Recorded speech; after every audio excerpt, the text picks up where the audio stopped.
ادارہ رہبر انسانیت کا شکر ادا کروں۔ ادارہ رہبر انسانیت جو اپنے سرپرست اعلیٰ، شیخ طریقت، رہبر شریعت حضرت اقدس مولانا محمد عمرین محفوظ رحمانی صاحب دامت برکاتہم العالیہ کی سرپرستی، ان کی دعاؤں میں اپنے مقصد پر، اپنے مشن پر گامزن ہے،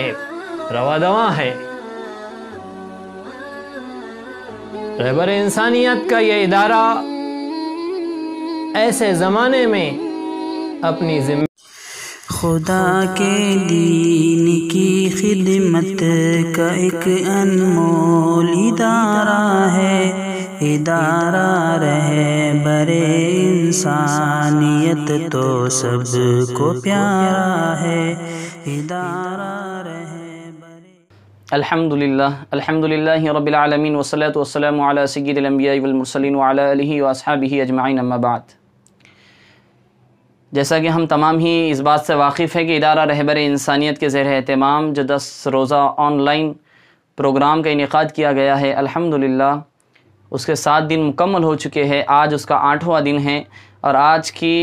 اس بزم کا اور آج کے اس پروگرام کا بھی آغاز تلاوت کلام اللہ شریف سے کرتے ہیں، اور اسی پاک پروردگار کے نام سے کرتے ہیں، جس کے بارے میں شاعر نے کہا کہ تیرے در پہ لاکھوں اغنیاں، تیرے در پہ لاکھوں بادشاہ، تیرے در پہ لاکھوں اغنیاں، تیرے در پہ لاکھوں بادشاہ، خوب گڑ گڑاتے رہے صدا، تیرا بھید پھر بھی نہ کھل سکا، تو ہی جانتا ہے کہ کیا ہے تو،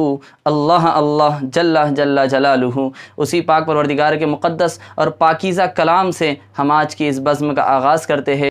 تو سب سے پہلے ہم تلاوت کلام مجید کے لیے شہر اورنگ آباد سے تعلق رکھنے والے ایک بہت ہی بہترین آواز کے مالک حافظ عبدالباسط رکن بزم رسالت سے التماس کریں گے اس شعر کے ساتھ کہ زمانے میں جدا سب سے الگ پہچان رکھتے ہم، زمانے میں جدا سب سے الگ پہچان رکھتے ہم، جو نبیوں نے رکھا تھا کاش وہ ایمان رکھتے ہم، ادب سے چومتی دنیا ہمارے ہاتھوں کو صاحب، موبائل کی طرح اگر ہاتھ میں قرآن رکھتے ہم۔ حافظ عبدالباسط صاحب رکن بزم رسالت۔ اعوذ باللہ من الشیطان الرجیم، بسم اللہ الرحمن الرحیم۔ یا ایہا الذین آمنوا اتقوا اللہ ولتنظر نفس ما قدمت لغد، ولتنظر نفس ما قدمت لغد واتقوا اللہ ان اللہ خبیر بما تعملون۔ ولا تكونوا كالذين نسوا الله فأنساهم أنفسهم أولئك هم الفاسقون۔ لا يستوي أصحاب النار وأصحاب الجنة،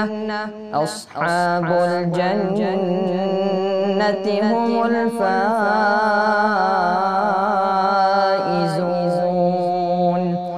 لو أنزلنا هذا القرآن على جبل لرأيته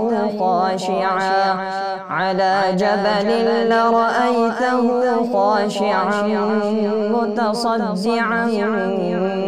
من خشية الله، وتلك الأمثال نضربها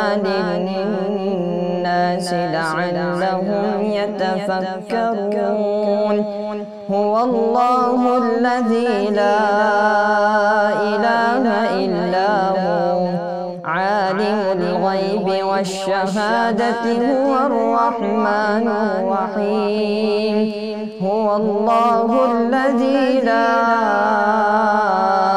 إله إلا هو الملك القدوس السلام المؤمن المهيمن العزيز الجبار المتكبر، سبحان الله عما يشركون۔ هو الله الخالق البارئ المصور له الأسماء الحسنى يسبح له ما في السماوات والأرض وهو العزيز الحكيم صدق الله العظيم. ماشاءاللہ حافظ صاحب نے بہت ہی بہترین انداز کے اندر تلاوت کلام مجید فرمائی. اب آئیے جس ہستی کا نام پروردگار کے نام کے بعد آتا ہے، جس کے بارے میں آدم علیہ السلام نے فرمایا تھا کہ جس وقت میں جنت کے اندر ٹہلنے لگا تو اس وقت میں نے عرش کی تختی پر دیکھا لا الہ الا اللہ محمد رسول اللہ صلی اللہ علیہ وسلم، یعنی کہ میرے اور آپ کے آقا تاجدار مدینہ محمد عربی صلی اللہ علیہ وسلم کی شان اقدس کے اندر مدحت سرائی کے لیے اور آپ صلی اللہ علیہ وسلم کی شان میں نعت نبی پیش کرنے کے لیے ہم ایک ایسے قاری صاحب کو اور ایسے نعت خواہ کو دعوت دینا جا رہے ہیں جو کئی کمالات کا حامل ہے اور جو کئی صفات اپنے ایک شخصیت کے اندر رکھتا ہے، اپنے اندر سماتا ہے. ایک ایسے شخصیت کو جس کا نام حافظ سید اسرار الحق ہے، جس کو شاید ہی شہر اورنگ آباد کے اندر کوئی ایسا ہو جو اس نام سے واقف نہ ہو. حافظ صاحب بہت اچھے ناظم مشاعرہ بھی ہیں، ناظم جلسہ بھی ہیں. الحمدللہ حافظ صاحب امامت کے مرتبے پر بھی فائز ہے اور بزم حسان کے نائب صدر بھی ہے اور نہ جانے کیسے کیسے ذمہ داری حافظ صاحب کے سر پر ہے. اتنے کم عمر کے اندر اتنی اچھی آواز کے مالک ہے اور اتنے سارے ذمہ داریوں کے حامل ہے. ہم حافظ سید اسرار الحق صاحب قمر ناندی ان سے التماس کریں گے کہ آج کے اس محفل کے اندر نعت نبی پیش کر ہم تمام کو نوازے اس شعر کے ساتھ کہ رسول پاک سے بڑھ کر کسی کی شان تھوڑی ہے، رسول پاک سے بڑھ کر کسی کی شان تھوڑی ہے، میاں نعت نبی کہنا کوئی آسان تھوڑی ہے، نبی کے نام لیوا ہے نبی پہ جان دے دیں گے، نبی کی شان سے بڑھ کر ہماری جان تھوڑی ہے. میرا پیارا نبی کتنا پیارا نبی، میرا پیارا نبی کتنا پیارا نبی، ساری دنیا کا ہے وہ دولارا نبی. میرا پیارا نبی کتنا پیارا نبی، ساری دنیا کا ہے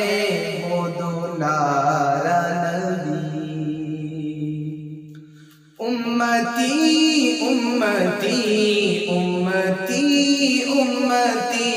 روزے محشر یہ ہوگی یہ فکر نبی، ہو سلام و درودوں کا گجرا نبی. میرا پیارا نبی کتنا پیارا نبی، ساری دنیا کا ہے وہ دولارا نبی. میرا پیارا نبی کتنا پیارا نبی.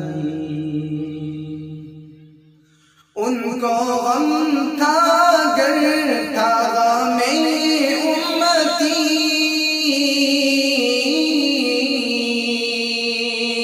ان کو غم تھا گر تھا غم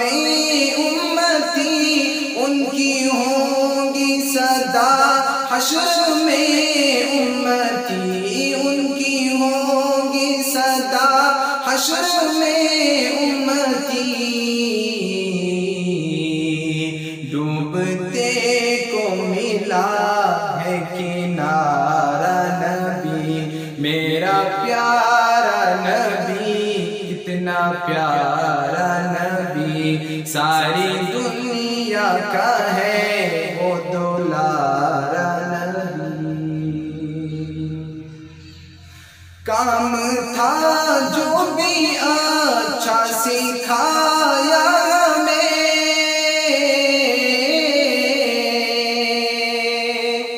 کام تھا جو بھی اچھا سکھایا ہمیں، راستہ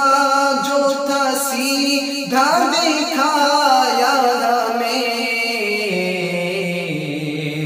عدل و انصاف کا تھا سہارا نبی، میرا پیارا نبی کتنا پیارا نبی، ساری دنیا کا ہے وہ دلارا نبی، میرا پیارا نبی، کتنا پیارا نبی، اپنے اور غیر سے خوب تھا ان کو پیار، اپنے اور غیر سے خوب تھا ان کو پیار، رحمتیں دو جہاں غم کے ماروں کا یار، پڑ گئی مشکلیں پر نہ ہارا نبی، پڑ گئی مشکلیں پر نہ ہارا نبی، میرا پیارا نبی، کتنا پیارا نبی، ساری دنیا کا ہے وہ دلارا نبی، میرا پیارا نبی، کتنا پیارا نبی، ہو شفاعت تیری روزے میں شرعی،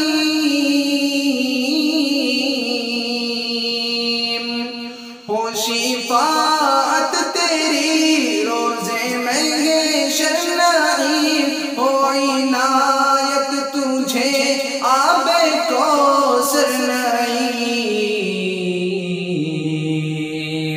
ساقی آب کوثر ہمارا نبی، ساقی آب کوثر ہمارا نبی،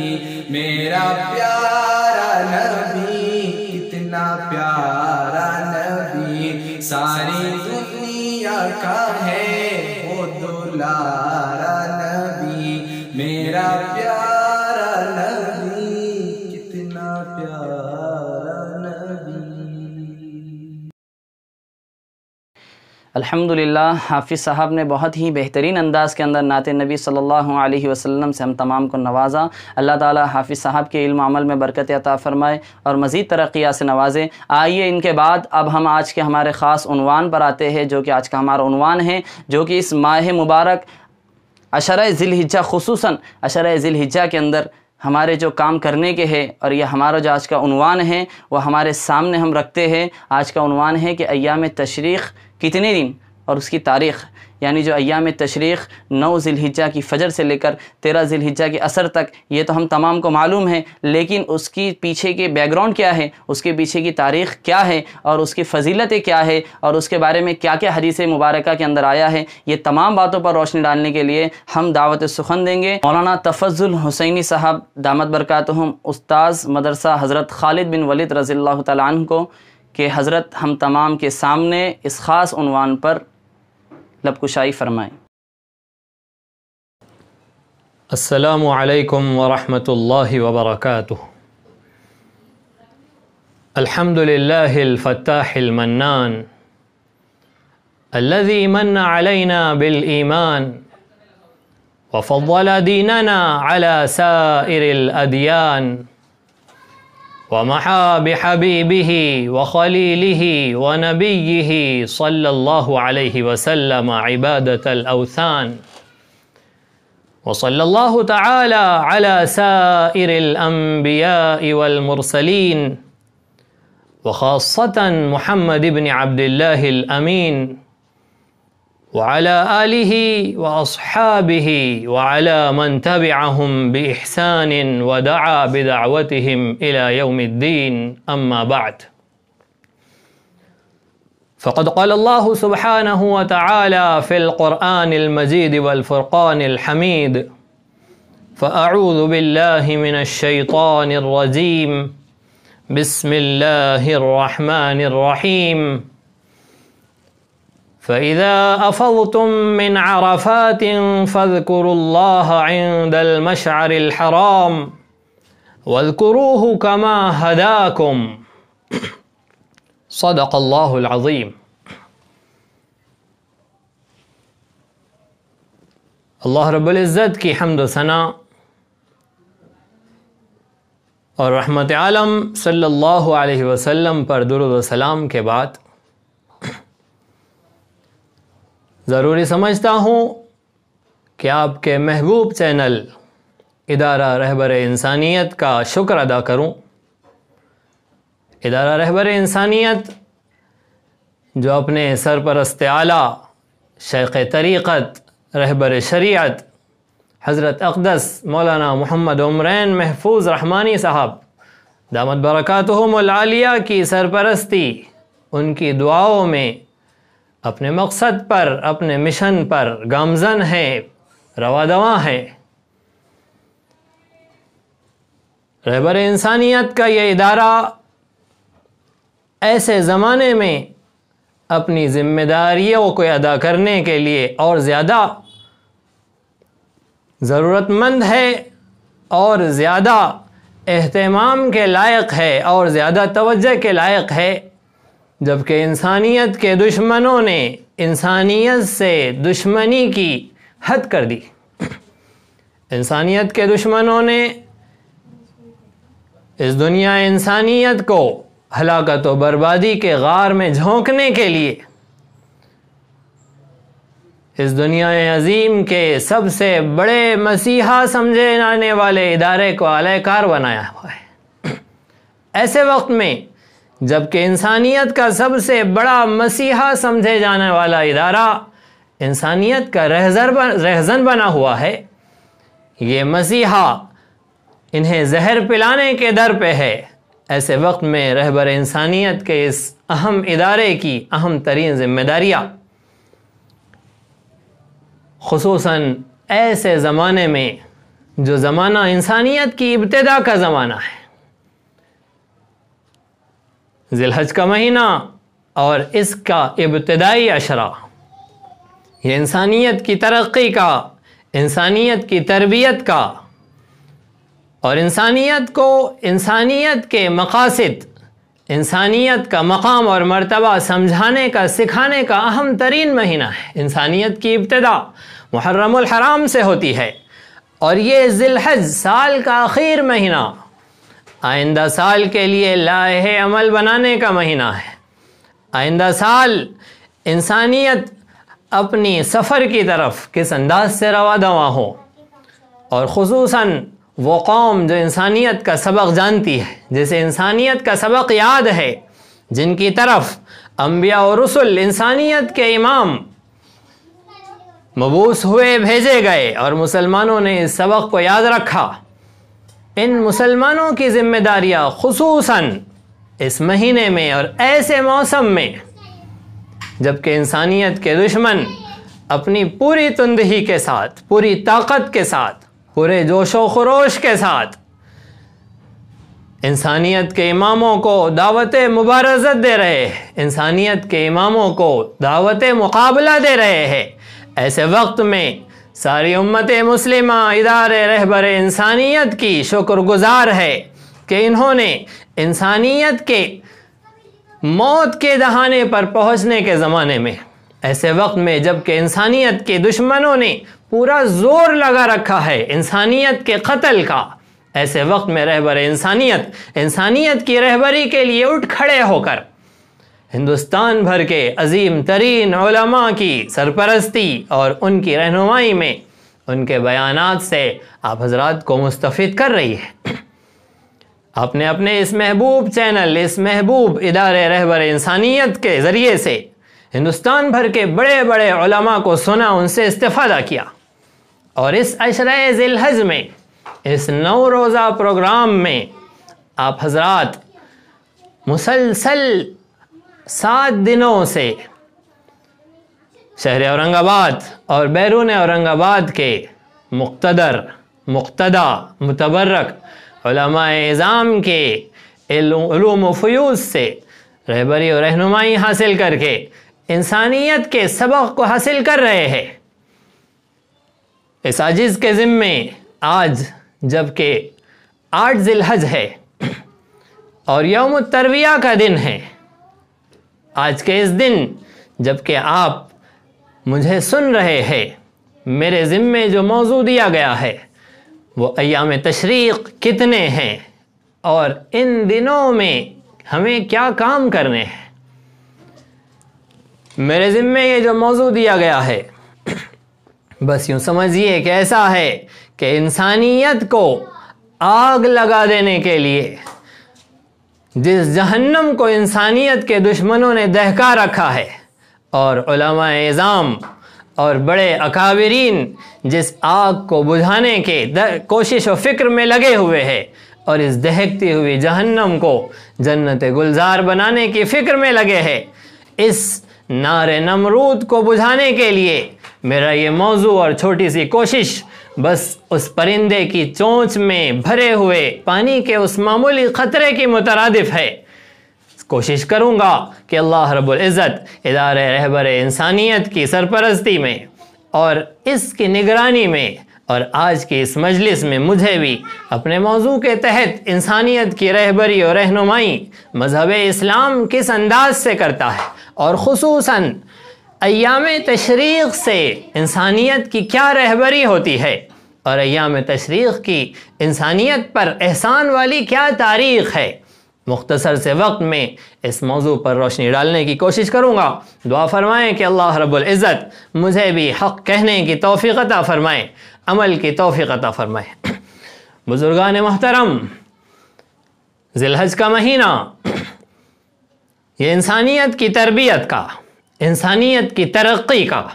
انسانیت کو انسانیت کا مقام اور مرتبہ سکھانے کا مہینہ ہے۔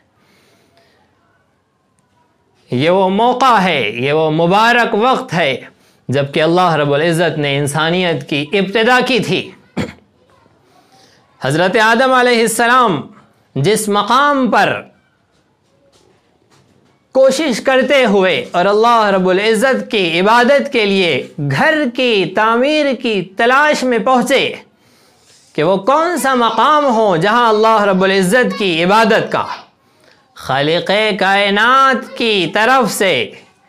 انسانیت کے لیے جو رہنمائی، انسانیت کے لیے زندگی گزارنے کا دستور اور قانون جو دیا جا رہا ہے، انبیاء اور رسل جس مقصد کے ساتھ بھیجے جاتے تھے، اس کا سب سے پہلا مرکز کہاں بنایا جائے؟ لہذا سب سے پہلا مرکز اس متبرک مقام پر بنایا گیا جس کے بارے میں قرآن مجید نے کہا ان اول بیت وضع للناس للذی ببکۃ مبارکا،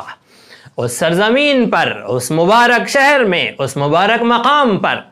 اللہ رب العزت کی عبادت کے لیے، اس کے بندوں کی یکسوئی کے لیے، اس کے بندوں کی کامل رجوع کے لیے جو سب سے پہلا گھر بنا ہے وہ کعبۃ اللہ ہے۔ لہذا انسانیت کی تاریخ، انسانیت کی ابتدا ان ایام سے اور خصوصاً اس مبارک مقام، اس مبارک جگہ سے جڑی ہوئی ہے جو آج کے دن، آج یوم الترویہ کو، 8 ذی الحج کی آج کی اس تاریخ کو انسانیت کی یاد تازہ کرنے کے لیے، انسانیت کی ابتدا کے سبق کو سیکھنے کے لیے، انسان کو انسان بنانے کے لیے یوم الترویہ رکھا گیا۔ حضرت ابراہیم علیہ السلام کا اللہ رب العزت نے امتحان لیا۔ قرآن مجید نے کہا وَإِذِ ابْتَلَىٰ إِبْرَاهِيمَ رَبُّهُ بِكَلِمَاتٍ، ابراہیم علیہ السلام کا ان کے رب نے امتحان لیا۔ امتحان ہوا بڑھاپے کی عمر میں، بڑی تمناؤں اور آرزوؤں کے بعد اللہ رب العزت نے بیٹا دیا، اور پھر آزمائش لی کہ بیٹے کو جا کر بے آب و گیاہ وادی میں چھوڑ آؤ۔ حضرت ابراہیم علیہ السلام 13 سال تک موقع سے بیٹے کی محبت میں، اس کی تلاش و جستجو میں، اپنے لاڈلے بیٹے کی تمناؤں کے بعد پیدا ہوئے بیٹے کے دیدار کے لیے سرزمین فلسطین سے اور شام سے تشریف لے آتے، اس وادی بے آب و گیاہ میں، اس غیر ذی زرع وادی میں، اس محبت کا اللہ رب العزت نے امتحان لیا کہ اے خلیل، اے ابراہیم، اے ہمارے محبوب، اے ہمارے دوست، آپ انسانیت کے امام بنائے جانے والے ہیں۔ کہیں بیٹے کی محبت میں، کہیں اپنے خاندان کی محبت میں، کہیں اپنے ذاتی مفاد کی خاطر آپ انسانیت کا نقصان تو نہیں کر جائیں گے؟ آپ بتلائیے کہ آپ کے نزدیک اپنے بیٹے کی محبت زیادہ ہے، اپنے ذاتی مفادات مقدم ہیں یا مفادات عامہ مقدم ہیں؟ اللہ رب العزت کی مخلوق کے حق میں آپ کتنے مخلص ہیں، اور اپنی اولاد کے حق میں اور اپنے ذاتی مفادات کے سلسلے میں کتنے مخلص ہیں؟ لہٰذا 8 اور 7 ذی الحج کی درمیانی رات کو، لیلۃ الترویہ کو، حضرت ابراہیم علیہ السلام نے خواب دیکھا کہ آپ اپنے بیٹے کو ذبح کر رہے ہیں۔ جیسے ہی صبح ہوئی ہے، آپ نے سارا دن اس غور و فکر میں گزارا کہ کہیں یہ خواب کسی شیطان کی طرف سے تو نہیں ہے، انسانیت کے قتل کا خواب دکھایا جائے، انسانیت کے قتل کا حکم دیا جائے، اس میں خصوصاً اپنی اولاد کے قتل کا حکم دیا جائے، یہ کیسے اللہ رب العزت کا حکم ہو سکتا ہے؟ کہیں شیطان کی طرف سے کوئی بہکاوا تو نہیں ہے؟ سارا دن اس غور و فکر میں گزرا ہے، جسے یوم الترویہ کہا جاتا ہے، رویوں کے بدلنے کا دن۔ یوم الترویہ اپنی فکر کے رخ کو درست اور صحیح کرنے کا دن۔ سارا دن حضرت ابراہیم علیہ السلام یوم الترویہ کو، اپنے فکر کو، اپنے رویے کو مفادات عامہ میں اور ذاتی مفادات کے سلسلے میں اپنے خلوص کو پرکھنے میں، جانچنے میں لگے رہے۔ پھر لیلۃ یوم الترویہ اور یوم العرفہ کی درمیانی رات میں پھر حضرت ابراہیم علیہ السلام نے خواب دیکھا۔ وہی خواب دیکھا، اس خواب کے نتیجے میں کل جو دن آنے والا ہے، یوم العرفہ، 9 ذی الحج کا دن، اس دن صبح حضرت ابراہیم علیہ السلام کو عرفان ذات حاصل ہوا کہ نہیں، میں اللہ رب العزت کے حکم کے پورا کرنے کے لیے اپنے بیٹے کو ذبح کروں گا، اپنے بیٹے کی محبت میں اللہ رب العزت کے حکم کو قربان نہیں کروں گا، بلکہ اپنے رب کے حکم کو پورا کر گزروں گا۔ حضرت ابراہیم علیہ السلام کو عرفان ذات حاصل ہوا، اسی عرفان ذات کو عرفہ کہتے ہیں۔ اللہ رب العزت نے حضرت ابراہیم علیہ السلام کی اس کوشش و فکر کے، اس یوم الترویہ کے دن اپنے رویے کے درست کرنے اور پھر یوم العرفہ کو صبح عرفان ذات کے حاصل کرنے کے اس عمل کو پسند فرما کر خاتم الانبیاء حضرت محمد مصطفیٰ صلی اللہ علیہ وسلم کی امت کے لیے، اس عالمینی، اس آفاقی امت کے لیے، جسے انسانیت کا امام بنایا جانا تھا، جسے انسانیت کی رہبری کا منصب سپرد کیا گیا تھا، اس امت کو یوم الترویہ کے دن یہی حکم دیا ہے کہ مینا میں پہنچ کر اپنے رویوں کو درست کرو۔ 8 ذی الحج کو اپنے رویے کو درست کر کے اپنے آپ کو جانچو پرکھو کہ میں اپنے مال و متاع سے، اپنے ذاتی مفادات سے، دنیاوی عیش و آرام کے نقشوں کے سلسلے میں کتنا مخلص ہوں، اور میں انسانیت کے عام مفاد کے لیے کتنا جی رہا ہوں۔ محمد مصطفیٰ صلی اللہ علیہ وسلم کا امتی انسانیت کی رہبری میں جی رہا ہے یا انسانیت کا رہزن بن کے جی رہا ہے؟ اپنے پیٹ کی خاطر جی رہا ہے، اپنی خواہشات نفسانی کی خاطر جی رہا ہے، یا پھر اپنے رب کی اطاعت و فرما برداری میں اس کی طرف سے انسانیت کی رہبری کے دیے گئے مشن کے لیے جی رہا ہے؟ یہ کام دیا گیا یوم الترویہ کے روز، دوسرے دن۔ اب جو کل کا دن آ رہا ہے، جو میرا موضوع ہے، ایام تشریق۔ ایام تشریق 5 دن ہے، 9 ذی الحج، 10 ذی الحج، 11 ذی الحج، 12 ذی الحج اور 13 ذی الحج۔ ان 5 دنوں میں کیا کام کرنے ہیں؟ ایام تشریق کے پہلے دن یوم عرفہ کو صبح ہمیں عرفان ذات حاصل ہونا چاہیے۔ اس عرفان ذات کے حاصل کرنے کے لیے اپنے مفادات سے اوپر اٹھ کر انسانیت کے لیے جینے کے مقاصد کے طے کرنے کے لیے ضروری ہے کہ اس پورے عشرے کو عبادت کے ساتھ، اللہ کے ذکر کے ساتھ گزارا جائے۔ اس لیے اللہ رب العزت کے نبی محبوب کبریا صلی اللہ علیہ وسلم نے فرمایا کہ اس عشرے میں روزے رکھو، پیٹ بھر کر انسانیت کے لیے مت سوچو۔ پیٹ بھر کر سوچوں گے تو بھرے پیٹ کے ساتھ اپنے مفاد کے لیے سوچوں گے، خواہشات نفسانی کے لیے سوچوں گے۔ اس لیے سارے عشرے میں روزے رکھو، اللہ کا ذکر کرو، اس کی بڑائی بیان کرو، اور جب عملاً ایام تشریق شروع ہو جائے تو اب یوم عرفہ کو، 9 ذی الحج کو اللہ رب العزت کی بڑائی، اس کی بزرگی بیان کر کے اللہ رب العزت سے مدد حاصل کرو کہ اے اللہ، ہم آپ کا شکر ادا کرتے ہیں کہ ہمیں عرفان ذات حاصل ہوا ہے، ہم نے اس عرفے کو پا لیا ہے۔ حجاج کرام کے لیے عرفے کی حاضری اسی لیے لازمی قرار دی گئی کہ وہ عرفان ذات حاصل ہو. جس حاجی کو یوم الترویہ میں اپنے رویے کو درست کر کے ایام تشریق کے پہلے دن عرفان ذات حاصل ہو گیا اسے عرفات مل گیا، اور جسے عرفان ذات حاصل نہیں ہوا بس اس لیے عرفات کے میدان میں پہنچ رہے ہیں کہ سب چلے ہیں. اب تو مکہ خالی ہو گیا ہے، لہٰذا کیا کریں گے، ہوٹلوں میں ٹھہر کر چلو سب کے سب کا رخ منا کی طرف ہے تو ہم بھی چلے، پھر منا سے رخ ہوا ہے عرفات کی طرف تو ہم بھی چلے. محض بھیڑ کے ساتھ میں بکریوں اور بھیڑوں کے ریوڑ کی طرح پیچھے کے پیچھے جانا، بغیر کسی مقصد کے، بغیر کسی مشن کے عرفات میں پہنچ جانا بغیر عرفان ذات کے، یہ کوئی عرفات کی حاضری نہیں ہے. ہاں حکمن حاضری مان لی جائیں گی، لیکن بس یہ پارٹیاں ہوئی ہے اور یہ صرف پکنک ہوئی ہے اور یہ صرف عیش اور مستی ہوئی ہے. حقیقت تو یہ ہے کہ عرفات اسے ملا ہے جسے عرفان ذات حاصل ہوا ہے. ساری دنیا کے ملکوں سے، مختلف رنگ و نسل کے، مختلف زبان و ادب کے، مختلف تہذیب و ثقافت کے نمائندے حاجیوں کے قافلوں کی شکل میں اس متبرک مقام پر پہنچ کر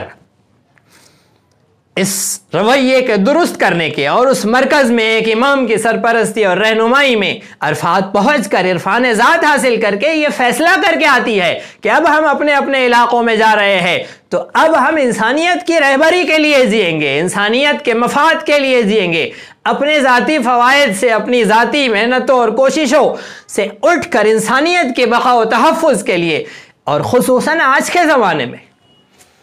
ایسے زمانے میں جب کہ انسانیت کے دشمنوں نے اس متبرک مقام اور انسانیت کے مرکز تک پہنچنا بھی ممنوع قرار دے دیا ہے اور سیاست کا وہ گندا کھیل رچا ہے کہ مختلف ممالک سے نمائندے اس مقام پر پہنچ کر وہاں کے امام کے خطبے سے اور انسانیت کے لیے رہبری اور رہنمائی کا سبق حاصل کر کے خطبہ سے استفادہ کر کے مقاصد متعین کر کے اپنے اپنے ملکوں کو لوٹے. آج یہ زمانہ نہیں ہے. ایسے وقت میں جب کہ ہمارے نمائندے اس مقام پر پہنچ کر ان ایام کا حق ادا کرتے، ان ایام میں وہاں کرنے کے کام پورے کرتے، ایام تشریق پہ دیے جانے والے احکامات کو پورا کرتے، وہ موقع نہیں ہے.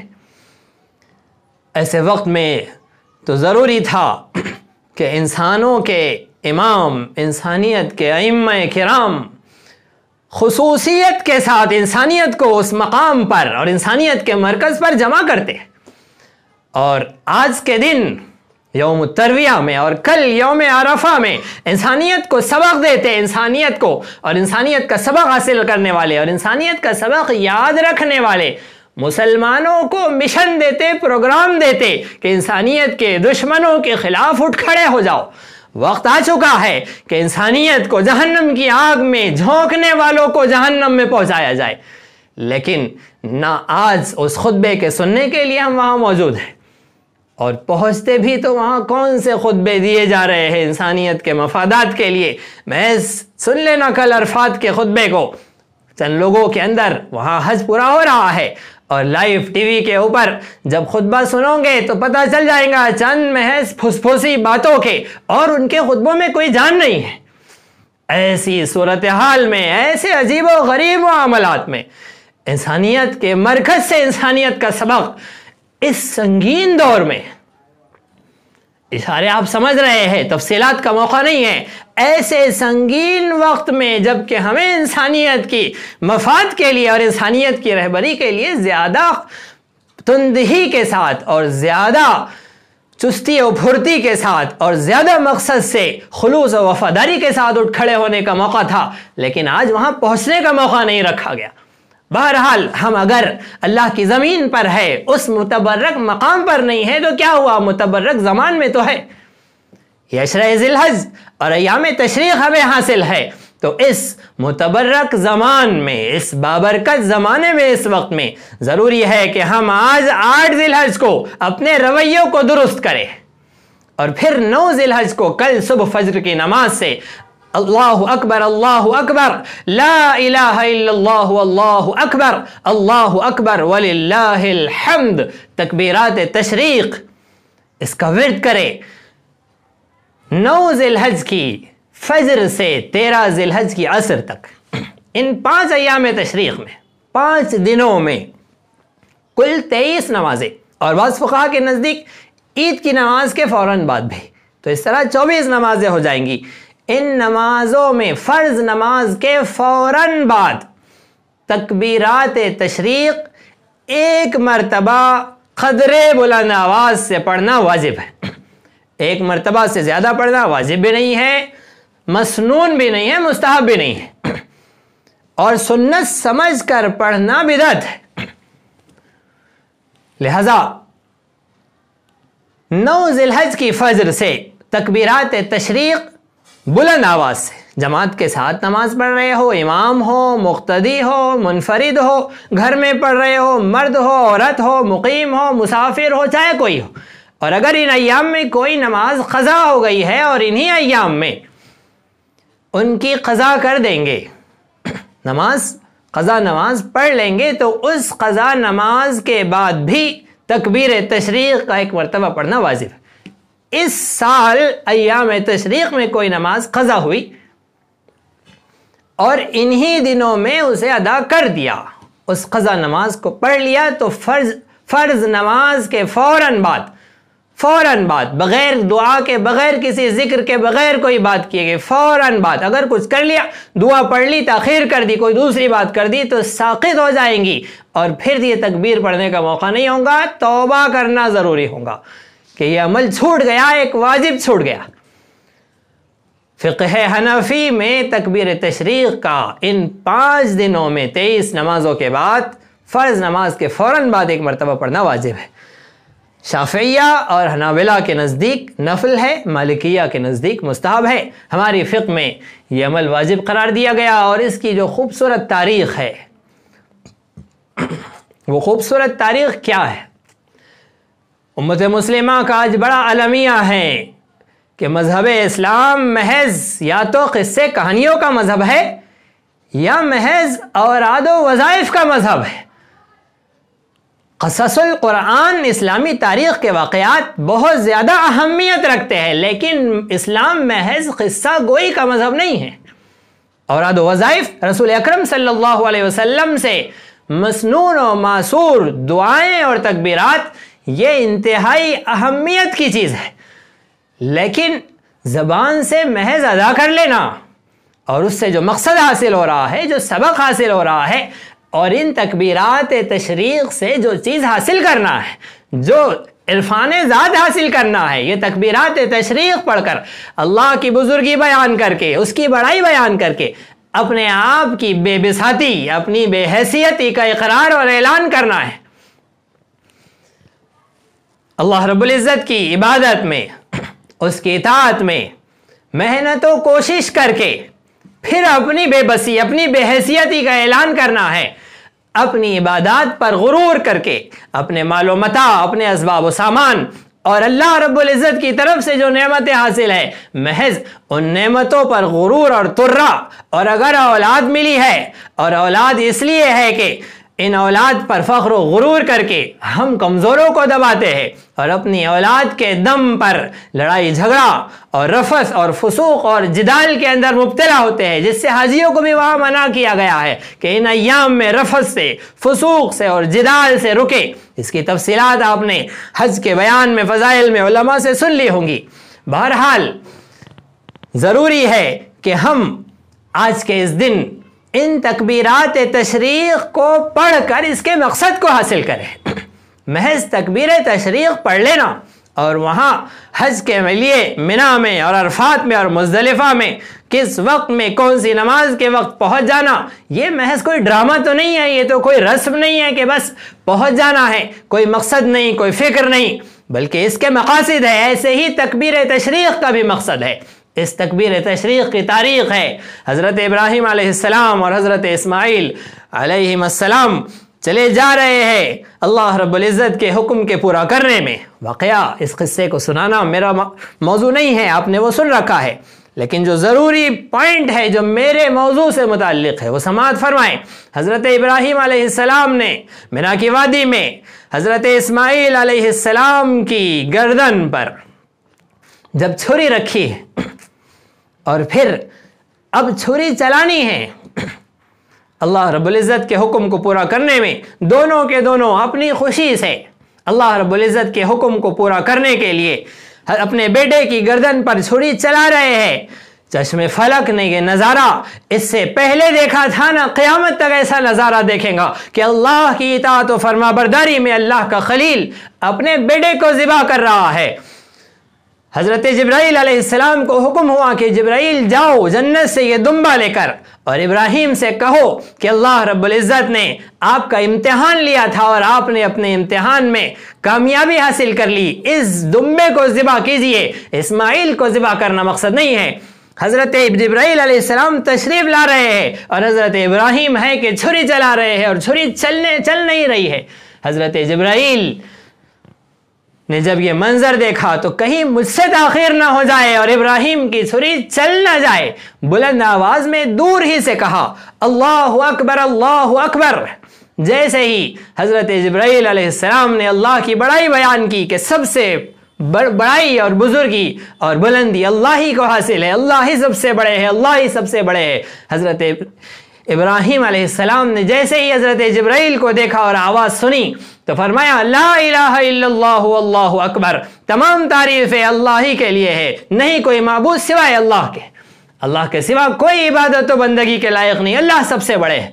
میں اللہ کے حکم کو پورا کرنے کے لیے جانور کی گردن، بیٹے کی گردن پر چھری چلا رہا ہوں، اس میں میری کوئی بڑائی نہیں ہے، اس میں میرا کوئی کمال نہیں ہے، اللہ ہی کی بڑائی ہے، اللہ ہی بندگی کے عبادت کے لائق ہے۔ لہٰذا حضرت ابراہیم علیہ السلام کی نے جیسے ہی حضرت جبرائیل کو دیکھ کر یہ تکبیر کہی لا الہ الا اللہ واللہ اکبر، حضرت اسماعیل نے گردن اٹھائی اور دیکھا کہ دمبا آ گیا ہے اور حضرت جبرائیل دمبا لے کر حاضر ہے تو حضرت اسماعیل علیہ السلام نے فرمایا اللہ اکبر وللہ الحمد، ہاں اللہ سب سے بڑے ہے اور اللہ ہی کے لیے تمام تعریف ہے۔ ان تینوں کے کلمات حضرت جبرائیل، حضرت ابراہیم اور حضرت اسماعیل علیہم السلام کے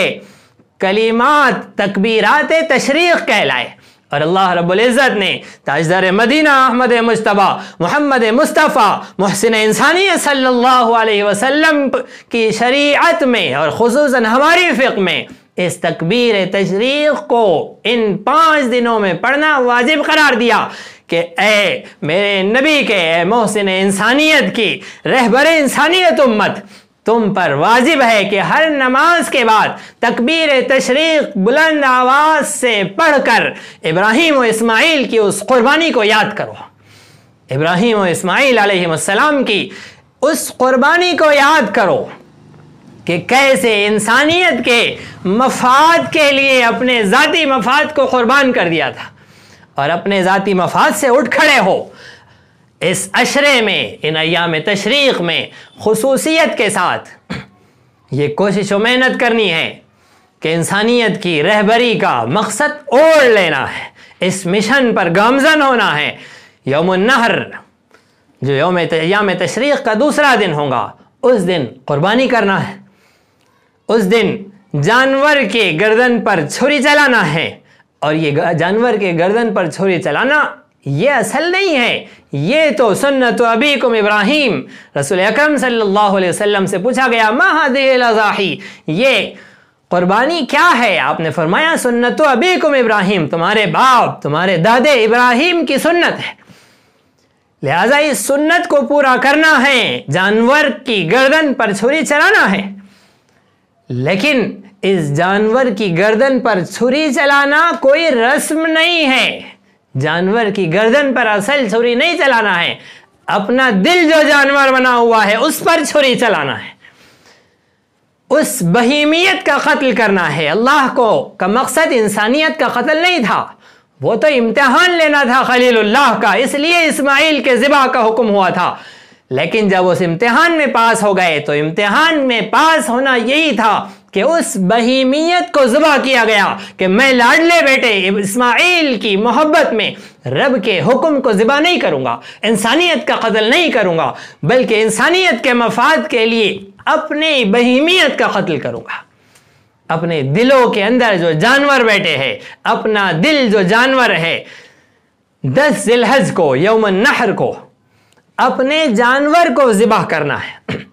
اپنے دل میں بیٹھے جانور کو ذبح کرنا ہے، اپنی بہیمیت کو ذبح کرنا ہے۔ اپنی بہیمیت کو ذبح کرنے کا مطلب یہ ہے کہ انسانیت کے مفاد کے لیے اٹھ کھڑا ہونا ہے، یہ نہیں کہ یوم النحر کو انسانیت کا قتل ہو رہا ہے۔ صورتحال یہ ہے کہ عید کے موقع سے قربانی کے نام پر اور جانوروں کی خرید و فروخت کے نام پر اور پھر جانوروں کی خرید و فروخت میں مقابلہ آرائی اور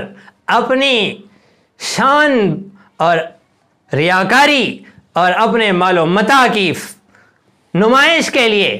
اپنے نفس کو اور موٹا کر کے اپنے جانور کو اور موٹا کیا جا رہا ہے۔ 50,000 ہزار اور 1 لاکھ روپے کا جانور ذبح کیا جا رہا ہے اور نفس کو موٹا کیا جا رہا ہے۔ ارے قربانی تو اس جانور کو ذبح کرنے کا نام تھا، ہم نے اس قربانی کے دن اور جانور کو موٹا کر دیا۔ بیچارے اس جانور کو تو ذبح کیا، لیکن جو دل میں جانور بیٹھا ہے اس کو اور موٹا کیے جا رہے ہیں، اسے اور طاقتور کیے جا رہے ہیں۔ یہ یوم النحر کا مقصد نہیں ہے، یہ یوم النحر کا پیغام نہیں ہے، اس پیغام کا مذاق ہے۔ ایام تشریق کے دوسرے دن یوم النحر کو، اور پھر اللہ رب العزت نے صرف ایک دن نہیں رکھا، اس لیے کہ محمد مصطفیٰ صلی اللہ علیہ وسلم کی اس عالمینی، اس آفاقی امت کو، ساری کائنات میں پھیلی ہوئی انسانیت کو اپنے اپنے جانور کو ذبح کرنا ہے، لہٰذا ان کو ایک دن کافی نہیں ہے، وقت کو بڑھایا جائے، لہٰذا 3 دن 10 ذی الحج، 11 ذی الحج اور 12 ذی الحج، 11 اور 12 2 دن اور بڑھا دیے، 10 11 12 ان 3 دنوں میں کہ تاکہ سب کو موقع ملے اپنے اپنے بہائم کو، اپنے اپنے دلوں میں بیٹھے ہوئے جانور کو ذبح کرنے کا، لہٰذا اللہ رب العزت نے موقع دیا اور کہا کہ 3 دن قربانی کرو۔ حضرت ابراہیم علیہ السلام نے قربانی کر کے ملت ابراہیمی کا یہ پیغام دیا اور ملت ابراہیمی کی یہ پہچان بنائی کہ ملت ابراہیمی کے علمبردار، ملت ابراہیمی کا جنہیں سبق یاد ہے، اور ملت ابراہیمی کے امام، انسانیت کے رہبر اور اماموں کا یہ شیوا ہے، یہ شعار ہے کہ وہ انسانیت کے مفاد کے لیے جیتے۔ لہٰذا ان 3 دنوں کے اندر 10 11 اور 12 قربانی کرنی ہے اور 13 ذی الحج کی اثر تک تکبیر تشریق جاری رکھنی ہے۔ اسے تشریق کیوں کہا جاتا ہے؟ ایام تشریق ان کا نام کیوں پڑا ہے؟ تشریق کہتے ہیں دھوپ میں گوشت سکھانا، گوشت کے ٹکڑوں کو دھوپ میں سکھانا، اسے تشریق کہتے ہیں۔ عرب اس طرح کا کام کرتے تھے، اپنے گوشت کو کاٹ کر دھوپ میں سکھاتے تھے اور اس سے فائدہ یہ ہوتا تھا کہ پھر کئی دنوں تک وہ لائق استعمال ہوتا تھا۔ ابتدا میں جب لوگ کم تھے، وسائل کم تھے، رسول اکرم صلی اللہ علیہ وسلم نے جلد سے جلد قربانی کے گوشت کو ختم کرنے کا حکم دیا تھا تاکہ سب تک پہنچ جائے، لیکن پھر جب وسائل بھی عام ہو گئے اور لوگ بھی زیادہ ہو گئے اور پھر قربانیاں زیادہ ہونے لگی تو پھر سب تک گوشت خود پہنچنے لگا، پھر اجازت دے دی کہ گوشت کو سکھایا جائے۔ تشریق اسی لیے اسے کہا جاتا ہے کہ گوشت کو سکھایا جائے۔ اور بھی کچھ اقوال ہے اس سلسلے میں کہ یوم النحر کو سورج جب روشن ہوتا ہے اس وقت ہم قربانی کرتے ہیں، جانور کو ذبح کرتے ہیں، اس لیے بھی اسے تشریق کہا جاتا ہے۔ عرفات کے دن زوال کے وقت جبکہ سورج تیزی پر ہے، اس وقت میدان عرفات میں حاجی جمع رہتے ہیں، سورج کے گرمی کے موقع پر جمع رہتے ہیں، اس لیے اسے تشریق کہا جاتا ہے۔ ایسے 3 اقوال مشہور ہے۔ غرض یہ کہ ایام تشریق میں اب کچھ فائدے کی بات بھی ہونی چاہیے، کچھ مزے کی باتیں بھی ہونی چاہیے، تو ایام تشریق میں گوشت بھی کاٹا جائے اور دھوپ میں سکھایا جائے اور اس کے کباب بنائے جائے اور پھر کئی روز تک اس کے استعمال کی کوشش و فکر بھی کی جائے۔ اور کیا کرنا ہے قربانی کے گوشت کا، وہ قربانی کے مسائل اور قربانی کے گوشت کا استعمال اور اس کے حصے، اس سلسلے میں علماء کرام آپ سے گفتگو کریں گے، آپ ان سے سماعت کریں گے۔ غرض یہ کہ حضرت ابراہیم علیہ السلام کی یاد تازہ کرتے ہوئے اس عشرے میں اور ان 5 دنوں میں ایام تشریق میں انسانیت کی رہبری کا مشن امت مسلمہ کو لے کر اٹھ کھڑے ہونا ہے۔ رہبر انسانیت کے اس اسٹیج سے، اس ادارے کے اس چینل سے جہاں ان کی بہت ساری دیگر دینی خدمات ہے، اور یہ غرباء کو، ضرورت مندوں کو جہاں اناج وغیرہ اور دیگر ضروریات زندگی کا سامان مہیا کرتے ہیں، انہوں نے مکاتب و مدارس، تعلیمی ادارے قائم رکھے ہیں۔ رسول اکرم صلی اللہ علیہ وسلم کی اس پیاری امت کے پیارے پیارے بچوں کو انسانیت کا سبق دے کر انسانیت کے امام بنانے کا مشن ان لوگوں نے الحمدللہ جاری کر رکھا ہے۔ آج کے اس اسٹیج سے، آج کی اس مجلس سے، ادارے رہبر انسانیت سے آپ کو یہ پیغام دیا جا رہا ہے کہ آج کے دن اور آئندہ 5 دن جب جب ہم تکبیر تشریق پڑھے، بلند آواز سے پڑھے، مرد بلند آواز سے پڑھے، عورتیں آہستہ آواز سے پڑھیں گی، جب ہم تکبیر تشریق پڑھے تو حضرت ابراہیم، حضرت اسماعیل کی ہمیں یاد آنی چاہیے، ان کی اس بہیمیت کو ذبح کرنے اور انسانیت کے مفاد کے لیے اپنے آپ سے اوپر اٹھنے کے واقعے کو یاد کرنا چاہیے۔ اور خصوصاً اس زمانے میں، اور آج ہی نہیں، یہ زمانہ ہی نہیں بلکہ ابھی سے لے کر انسانیت کے سب سے بڑے دشمن، شیطان کے سب سے بڑے اعلی کار، مسیح دجال کے خاتمے تک، حضرت عیسیٰ علیہ السلام کے ہاتھوں اس کے قتل تک، اس امت کو انسانیت کی رہبری کے لیے اٹھ کھڑے ہونا ہے۔ اب وقت نہیں ہے کہ ہم پویلین میں بیٹھ کر 2 لوگوں کا صرف میچ دیکھیں، نظارہ کریں، 2 کا مقابلہ چل رہا ہو اور ہم نظارہ کریں، بلکہ وقت آ گیا ہے کہ انسانیت کے رہزنوں کو سبق سکھانے کے لیے انسانیت کے رہبر